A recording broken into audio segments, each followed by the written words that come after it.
Assalamualaikum warahmatullahi wabarakatuh. Perkenalkan, nama saya Muhammad Abdul Latif. Program studi ilmu politik dengan NIM B1B221-089 Fakultas Hukum. Pada yang terhormat, dosen pengampu mata kuliah pengantar ilmu politik, Bapak Hatta Abdul Muhammad SIP MIB. Di sini saya akan menjelaskan materi pertama, yaitu tentang konsep ilmu politik. Jika dipandang hanya sebagai salah satu cabang ilmu sosial yang memiliki hak dasar dalam rangka fokus dan ruang lingkup yang sudah jelas, ilmu politik lahir di kisaran sekitar abad ke-19 di Eropa dan Amerika. Namun jika ilmu politik ini kita pandang sebagai kerangka ilmu yang lebih rasional dari berbagai aspek negara dan kehidupan politik, maka rumpun ilmu politik dapat dikatakan sudah tua, dan hal ini dianggap rumpun ilmu sosial yang lebih tua dibanding ilmu-ilmu sosial lainnya seperti ilmu sosiologi atau ilmu yang lain. Dimulai sejak zaman Yunani kuno sekitar 450 sebelum Masehi, dilihat dari karya-karya Socrates, Plato, Aristoteles, kemudian merambat ke pusat-pusat peradaban lainnya seperti India, Cina, Amerika Serikat, Inggris, Prancis, dan lain-lain.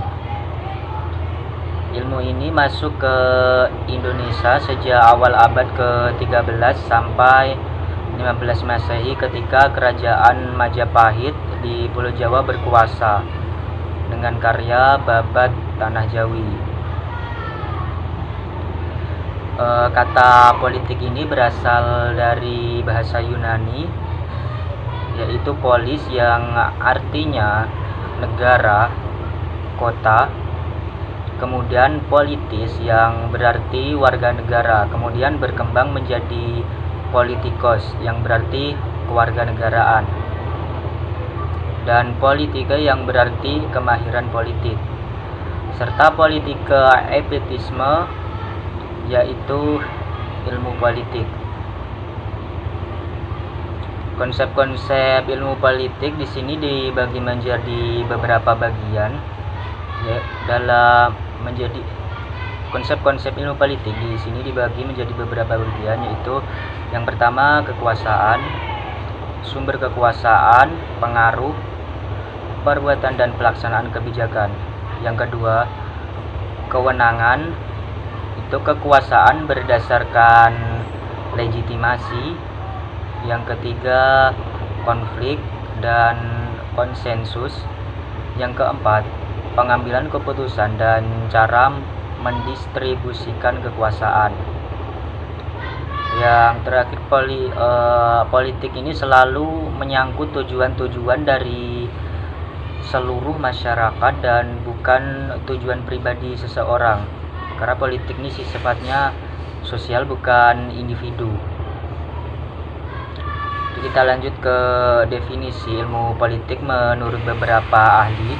Yang pertama ada Gambre, yaitu dia mendefinisikan bahwa menurut pandangannya politik merupakan kumpulan dari suatu wilayah kehidupan sosial seperti gender, ras, dan kelas sosial, sehingga politik ini diartikan sebagai aspek keseluruhan kehidupan sosial dan tidak hanya terpusat pada lembaga-lembaga negara. Selanjutnya, Lefebvre, dia berpandangan bahwa politik tidak terlepas dari kehidupan dan aktivitas politik. Politik menyangkut keseluruhan aktivitas dan kerjasama dan penganut konflik di dalam atau antar masyarakat. Sedangkan menurut Delanour, politik adalah segala aktivitas atau sikap yang berhubungan dengan kekuasaan dan yang dimaksud untuk mempengaruhi dengan jalan mengubah atau mempertahankan bentuk susunan masyarakat. Menurut Laswell, politics are what gets what, when, and how. Sedangkan dari Indonesia sendiri, yaitu salah satu ahli terkenal, Miriam Budiarjo, mengatakan bahwa politik adalah bermacam-macam kegiatan dalam suatu sistem politik atau negara itu yang menyangkut proses menentukan tujuan-tujuan dari sistem itu dan melaksanakan tujuan-tujuan itu. Dengan demikian, ilmu politik dapat kita simpulkan. Dengan demikian, ilmu politik dapat dirumuskan menjadi ilmu yang mempelajari interaksi antara antara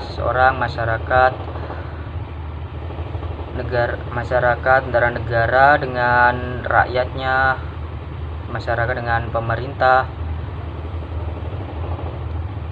Oke, selanjutnya kita lanjut ke makna politik itu sendiri. Menurut Ramlan Surbakti, ada 6 pendekatan yang bisa kita gunakan untuk memahami arti dari politik itu. Yang pertama, pendekatan kekuasaan. Yang kedua, pendekatan kekuatan.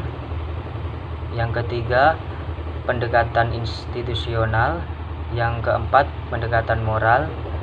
Yang kelima, pendekatan konflik. Yang keenam, pendekatan fungsional.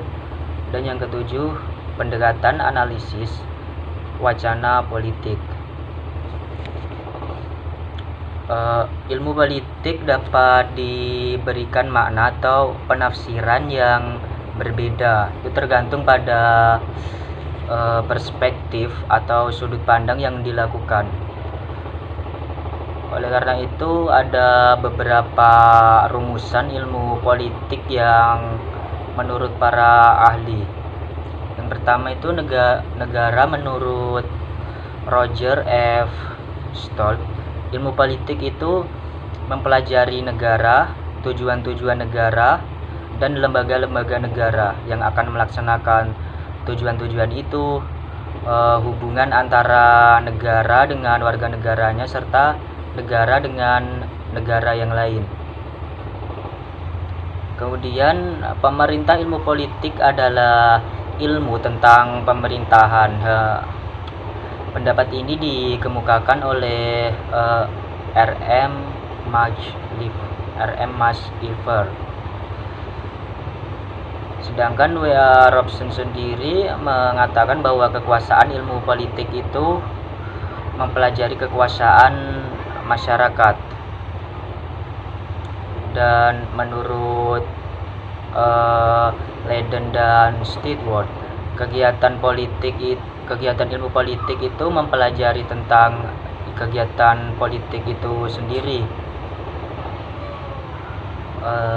dan pengambilan keputusan atau kebijakan umum. Ilmu politik itu mempelajari keputusan atau kebijakan umum itu sendiri juga. Oke, kita lanjut ke bidang kajian ilmu politik. Teori politik itu menentukan norma politik. Maksudnya teori politik itu merupakan generalisasi dari fenomena-fenomena politik. Teori politik terdiri dari yang pertama pastinya tujuan, terus cara mencapai tujuan tersebut, terus kemungkinan dan kebutuhan terkait tujuan tersebut. Yang keempat, kewajiban dalam mencapai kebutuhan tersebut. Kita tidak lepas tentunya dalam bahas bidang kajian politik, tentu tidak lepas dari filsafat politik. di mana filsafat politik ini mencari kebenaran berdasarkan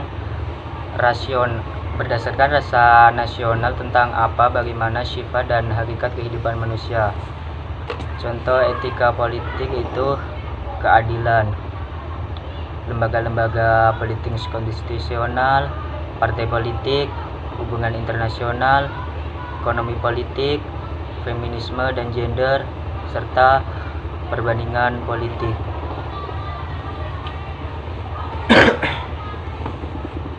Selanjutnya hubungan ilmu politik dengan rumpun ilmu lainnya. Yang pertama itu ilmu politik dengan sosiologi. Kenapa berhubungan? Karena ilmu sosiologi itu mempelajari latar belakang, susunan, dan pola kehidupan sosial dari berbagai golongan dan kelompok masyarakat yang juga akan mempengaruhi keputusan kebijaksanaan dalam ilmu politik. Kedua rumpun ilmu sosial ini sama-sama mempelajari konsep negara. Yang kedua, kaitannya ilmu politik dengan ilmu antropologi, yaitu terkait memahami struktur sosial terhadap masyarakat, budaya sampai pola dan kekuasaan kebijakan. Terus kaitan ilmu politik dengan ilmu ekonomi. Kaitannya pengambilan kebijakan dalam sistem politik yang bertujuan untuk kemakmuran ekonomi dalam pembangunan suatu masyarakat. Dan kaitannya ilmu politik dengan ilmu sosiologi, yaitu tingkah laku politik. Selanjutnya bangsa dan negara. Bangsa adalah orang-orang yang memiliki kesamaan asal, keturunan, bahasa, dan sejarah serta berpemerintah sendiri. Sedangkan bangsa adalah kumpulan manusia yang biasanya terikat karena kesatuan bahasa wilayah tertentu di suatu negara itu atau di muka bumi ini. Negara itu merupakan integrasi dari kekuasaan politik dan merupakan organisasi pokok dari kekuasaan politik. Negara merupakan agensi atau alat masyarakat yang mempunyai kekuasaan untuk mengatur hubungan-hubungan manusia dalam masyarakat dan menertibkan gejala-gejala kekuasaan dalam masyarakat.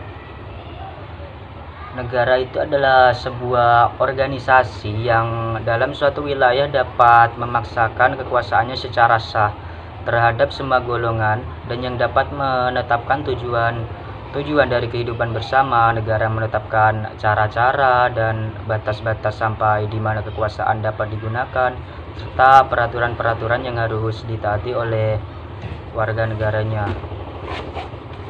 Fungsi negara yang pertama itu mengendalikan dan mengatur gejala-gejala kekuasaan yang asosiasi, yakni yang bertentangan satu sama lain supaya tidak menjadi antagonisme yang membahayakan. Di sini ada beberapa unsur negara, yaitu wilayah. Wilayah yang dimaksud dengan wilayah di sini adalah daerah yang dikuasai atau daerah yang menjadi batas teritorial dari sebuah kedaulatan. Terus ada penduduk.